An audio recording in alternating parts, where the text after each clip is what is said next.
څه چلو شو د هغې لږه حقیقت خو ښکاره کړه. هغه نیک سړی نو زمونږ ته مونږ سره یو میاشت تېره کړه کرایه نشته بیا میاشت تېره شوه کرایه وانغېسته بیا راته اخري وویل چې دا لور دې راسره سولوه وایم که نه چې زه به هم د دې پښتنو خور یم خو زه به هم د دې خبره پوره کړم خو چې دی زما دغه کور مونږ له جوړ کړي چېرته کې چې مونږ په خپل ځای باندې کښېنو زما د خوریانو خیر زکات غواړي بس چې دی منې شي بس د دې کار نه.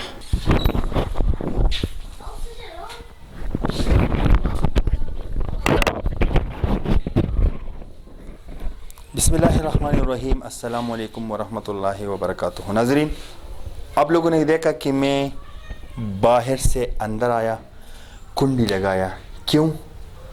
کیونکہ یہاں پر جس فیملی کے ساتھ میں آپ لوگوں کا مخاطب کرنا چاہتا ہوں آج اس ویڈیو میں جو بھی ہوگا میں کل کے سارے باتیں آپ لوگوں کو بتاؤں گا کہ کرایہ دار ایک مکان مالک جس کو گھر دیتا ہے اس کو نیکی کی وجہ سے دیتے ہیں پھر اس سے ڈیمانڈیں کرتا ہے. یہ بہن جو بیٹی ہے اس کے ساتھ یہ اس کی بیٹی بھی ہے. یہ اس کی بڑی بیٹی ہے. کم از کم اس کی ایج ہوگی 14 سال. یہ اس کی ایج ہے. میں نے اس خاندان کا پہلے ویڈیو بنایا تھا تاکہ آپ لوگ اس کے ساتھ کچھ نہ کچھ ڈونیٹ کریں. آپ لوگ دیکھیں اس کا پہلے والا حال آپ لوگ دیکھیں. کیمرہ مین صاحب آئیے یہاں پہ.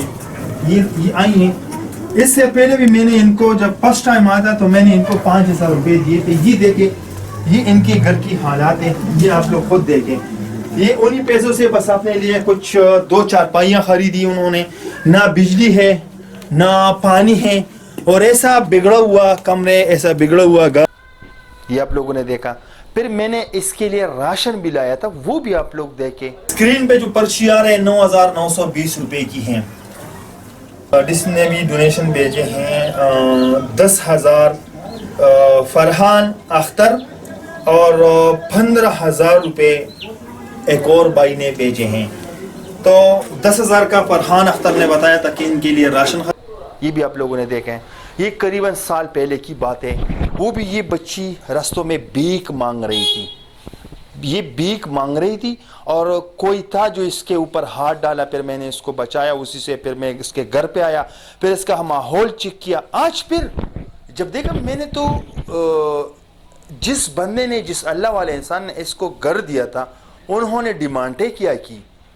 اکثر اوقات ہم آپ لوگوں کو کوئی کہتے کہ ہمیں یہیں تک پہنچا دے. میں جب اس کو لے آتا ہوں جو انسان تھا اس کو میں نے لایا تھا اس کے پاس. انہوں نے اس کو گھر دیا تھا اور گھر دینے کے بجائے آہستہ آہستہ آہستہ ایسے ڈیمانڈیں کرنے لگا. ڈیمانڈیں کیسے؟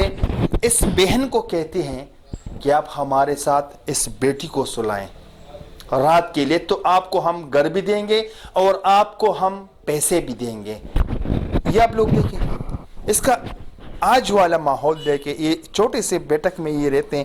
یہ دیکھیں آپ لوگ غربت کے سہارے زندگی گزار رہے ہیں. میں صاحب یہ دکھائیں یہ ہم لوگ جو بال گرتے ہیں ہم اس سے ہمیں الٹیاں آتی ہے. یہ انہی چیزوں میں یہاں پر زندگی گزارے. کہ کیمرہ مین صاحب آپ آئیے یہاں پر اور ان کو دکھائیں. جائیے یہاں وہاں پر.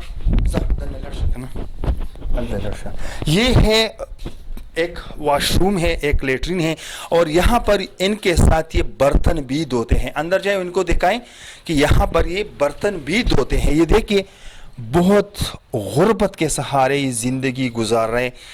اور په واش روم کې دننه تاسو د چیر او ټیلو خینځه غسل خانه کې وینځو بار ځای نشته دی بس صرف بیټک دی دې کې ګزاره خپله کوو او بیټک کې دننه هر څه وینځو اوبه ملته نسکو لوښي ملته وینځو بیټک ته مجبوري بس دلته کې پراته وو.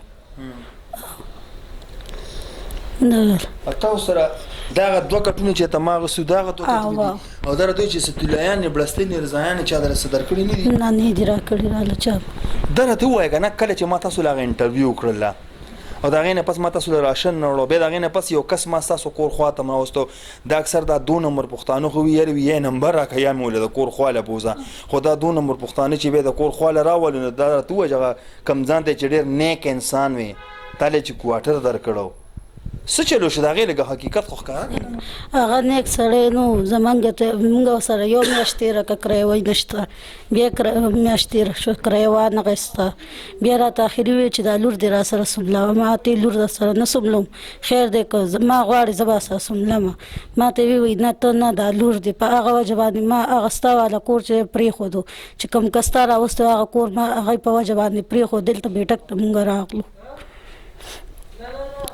چې هر سړی ما ته داسې وایي چې لور دې را سره سملو مونږ څه وکړو مجبوریان هم دلته کې راغلو چې څوک وایي لور را سره سملو څوک وایي ته راته راشه څوک څه وایي څوک څه وایي په دې وجه مونږ دې بیټک ته خپله گزاره کوو دا راته ووایي تاسو چې په دې بیټک کې پاتې کېږئ په دې بره حالات کې پاتې کېږئ کپړې کوم ځای وینځي دا هر څه داسې ګډ وډ پراته دي کپړې کوم ځای وینځي کپړې کوم ځای غوړوئ کپړې چې کله خیره نشي مور کور ته یو سم سوکنو ته هغه ځای ته چې زم یو بل نه 500 روپۍ ټیکټ وغواړم د تلو راتلو مور کا کپړې ووینځم کولو اسمان مو چېرته په سترګو باندې ونه لیدو کټوې مټوې راله یو بل راوستي روټۍ راله یو بل راوستي بس په هغې خپله ګزاره کوو